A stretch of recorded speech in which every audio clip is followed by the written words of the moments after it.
My husband gave me a private apartment for my birthday, but the former owner grabbed my wrist and whispered, "Don't turn on the lights tonight. Go to the window." The keys felt heavy in my pocket, colder than they should have been, like metal carrying memory instead of promise. Marcus had handed them to me the night before, across a perfectly set table, candles reflecting in his eyes like he had designed even that moment. He called it a sanctuary, a place for my art, a place for us to breathe again after what he kept calling a difficult year.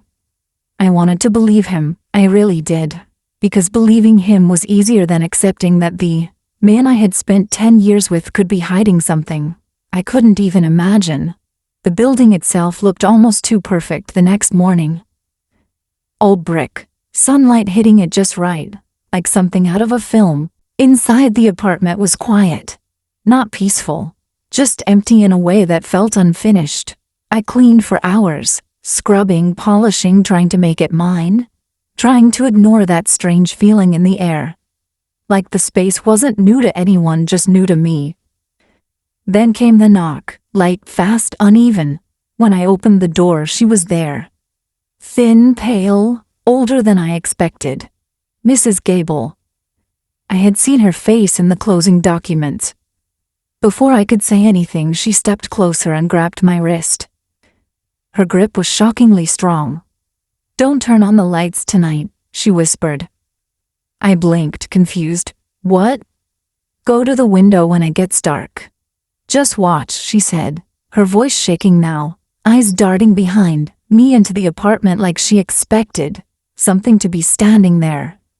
My chest tightened. "Is there something wrong with the place?" She leaned in closer. "What you'll see, no wife should ever see." I froze. "Don't let him know you know," she added quickly. "Just watch the lights across the way." Then she let go and walked away. By the time the sun started setting, I had already decided I wasn't going to listen to her. At least, that's what I told myself. But when the room dimmed and shadows stretched across the floor, I found myself standing in the middle of the living room, staring at the light switch, and not touching it. Her voice wouldn't leave my head. So instead, I waited. The sky turned dark slowly, like something sinking instead of fading. I moved toward the window, each step quieter than the last, like the apartment itself was listening. The building across the courtyard stood directly in front of mine, close enough to see into if the lights were on. Most windows were dark, except one. A soft blue glow filled a unit directly across from me. At first I thought it was just a TV. Then something moved. I leaned closer to the glass, and my heart stopped. Marcus. He stepped into view like he belonged there. Calm, focused, not surprised, not confused, prepared. There was a tripod set up in front of him. A camera pointed directly at my apartment, at me. I couldn't breathe. He adjusted the lens slightly, leaning in like this wasn't the first time he had done it. Next to him, a monitor flickered. Even from this distance, I could see it. Split screen. One side, my apartment, dark, silent, the glowing faint green, night vision. The other side, numbers, rows, columns, a spreadsheet. I felt something inside me drop. This wasn't random. This wasn't curiosity. This was planning. I stepped back slowly, my body cold but my mind suddenly sharp. This apartment wasn't a gift, it was a stage. I forced myself to look again, this time not as a wife, but as someone being watched. Where would I hide a camera? I started searching, carefully. The first one was in the smoke detector. The second, inside a small carved detail near the ceiling. The third, in the clock Marcus had insisted I place on the mantel. I stared at it for a long moment. He didn't just plan this, he curated it. A memory hit me suddenly. His mother at our wedding, leaning close and whispering, "Marcus doesn't love things. He controls them." At the time I laughed. Now, I understood. I didn't destroy the cameras. I didn't panic. Instead, I picked up my phone, and I started thinking. The next morning, I didn't call him. I went straight to Elena. She didn't react the way I expected. No shock, no disbelief, just focus. Within hours she found everything. The building across from mine, owned by a shell company, connected to Marcus. The apartment, in my name, legally. My stomach turned. He's building something, she said quietly. Then she showed me the clause. The one I had signed years ago. If I was ever caught in inappropriate behavior, I would lose everything. Money, assets, security, everything. I sat there in silence. He's not just watching you, Elena added. He's waiting. That's when something inside me changed.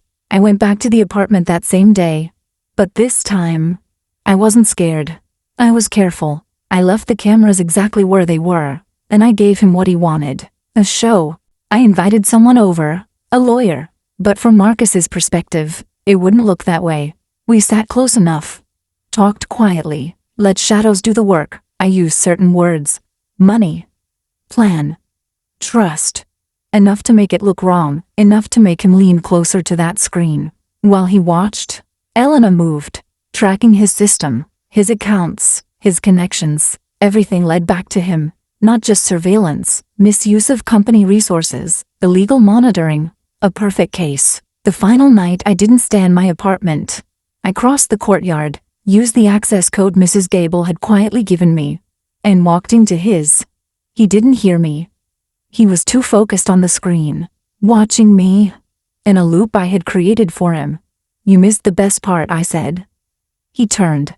And for the first time, Marcus looked afraid. Real fear, not controlled, not calculated, raw. I stepped closer. I have everything. He tried to speak. I didn't let him. You built a trap, I said quietly.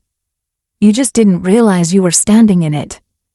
The fallout was fast, precise, brutal. His firm didn't protect him. They couldn't. The evidence was too clean, too complete. The clause he built to destroy me, destroyed him. I didn't just walk away. I took everything. The apartment, the accounts, his reputation. Gone. But the strange part? It didn't feel like victory. Not fully. I left that apartment the moment it was legally mine. I couldn't stay there. Even without the cameras, it still felt like something was watching. Now I live somewhere quiet. No buildings across from me. No windows facing windows. Just trees. And silence. But sometimes, late at night, I still sit in the dark. Not because I'm scared of being seen, but because I don't trust the light anymore. I got everything back. I proved everything. I won. But sometimes I wonder, if I hadn't gone to that window that night, would I still be happy? Or just comfortable in a lie?